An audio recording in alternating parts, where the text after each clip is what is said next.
What if you need to deal with someone who is in a lower mood? Often, before they can fully understand what you are saying, they must be in a higher mood.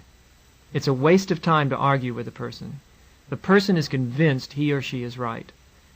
The best time to deal with others is when their moods go up. You can give the lower mood to the person. By that I mean you can accept the person's mood. Focus on your own psychological health. Raise your mood, and others' moods will take care of themselves. You can use countless ways to raise your mood, but the best way is to use the ACT skills. You may be familiar with the ACT skills if you've read my books or listened to the other tapes of mine. Let me go over the ACT skills. ACT stands for accept, choice, and taking action. Accept or acknowledge your situation and feelings. This frees you from what your thinking is fixed on.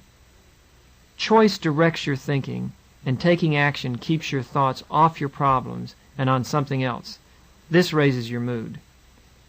Acknowledge and accept that your thinking is creating your separate reality, and that your mood state affects how you are seeing and thinking about yourself and the world. Once you see and acknowledge what is going on, you are in a better position to make different choices. You can use more common sense means to reach your goals. You can learn to substitute the positive for the negative. Acknowledge what you might gain from having lower moods. Are you using your negative mood to muscle your way through life? For instance, do you use anger to motivate yourself?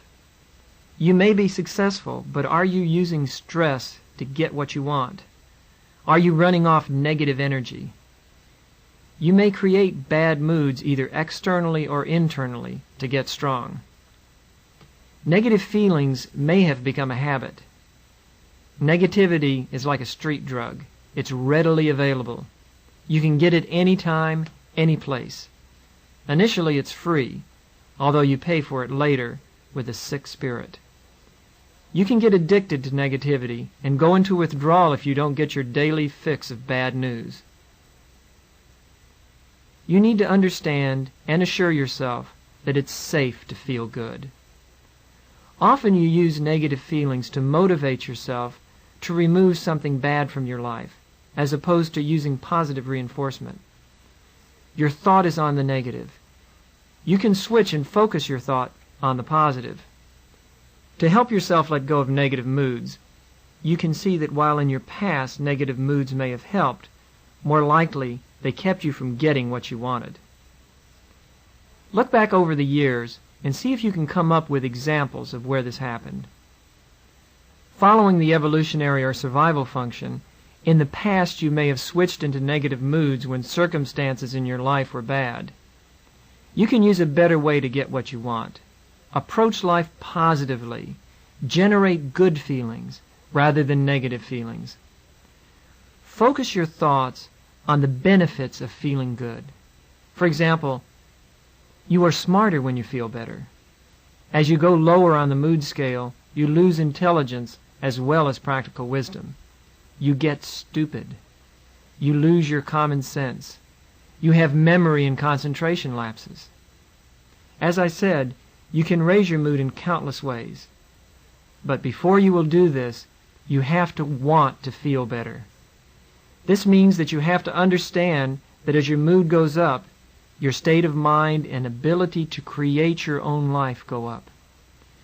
Let me give you some reasons to want to feel good. You are better able to deal with present circumstances because you are more aware.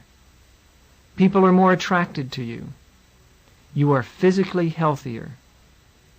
You are more intuitive and wiser. You have more compassion and understanding for others. Understand the value of good moods, and you will want to keep your mood up. You'll avoid anything that brings your mood down. The second ACT skill that you can use to raise your mood is choice. When you choose, you make a selection at any moment. You can drop one line of thinking or choose not to take your negative thinking seriously. The third act skill is to take action to raise your mood. By taking action, you stop thinking about whatever it is that is keeping your mood low. Thus, your mood rises. Taking action helps you shift your thought away from yourself and onto something positive you want to see happen in your life. Taking action is one of the ways to program your brain. When you choose to act as if you are happy, you are programming your brain to give out positive feelings. When you're in a low mood, you believe your problems are too big, and there is nothing you can do that will shift your thinking off of such big problems. This is self-talk coming from the low mood. You can begin taking even the smallest steps that will move you out of your low mood. Take that first step, no matter how small, and the next steps will show themselves to you. In therapy, I use a paperclip exercise with people. I use this exercise to show the value of understanding the two principles. I ask the person to pour about 100 colored paper clips out on the desk. Then I ask him or her to put the paper clips back in the cup. That's it. No other instructions. Imagine you are doing this task. As you set out to put the paper clips back into the cup, you'd learn something about yourself. How would you follow through on the instructions? You would find parallels in how you approach the task of putting the paper clips in the cup and how you approach your life. Would you complain? Would you do it slowly and carefully? Would you do it slowly to be passive-aggressive? Would you feel competitive, wondering how the way you did it compared with others? Would you be scared that you couldn't do it right? Would you not trust the instructions? The way you set about doing the paperclip project would probably be the way you set about living your life. If you start out putting the paper clips in the cup and then stall, chances are you start projects and stall. You could learn something from doing this project the first time. And you could learn something by choosing to do it a second time, but in a different way. You could focus on the task and complete it without reacting negatively. In this way, you could learn something.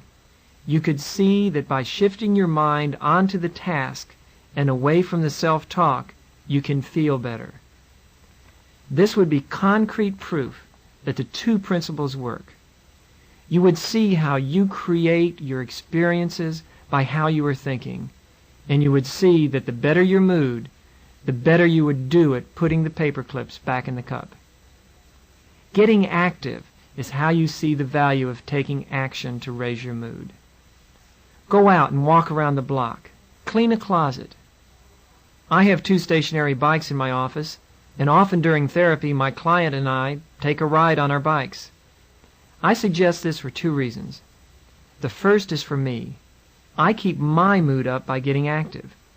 The second is for my clients. I prove to them that getting active raises their moods. Few people don't feel better after riding the bike. The odds are you would feel better after movement. Rapid cognitive therapy is based upon my observations over the years. From my experiences in my personal life and with nearly 1,000 clients, I know that once you truly understand that you create your own realities, you will start on your own creating positive experiences. I also have learned the value of good moods. Once you see the role your moods play in your life, you will want to keep your mood up. This means you'll begin to avoid negativity and you'll start looking for positive feelings in your life.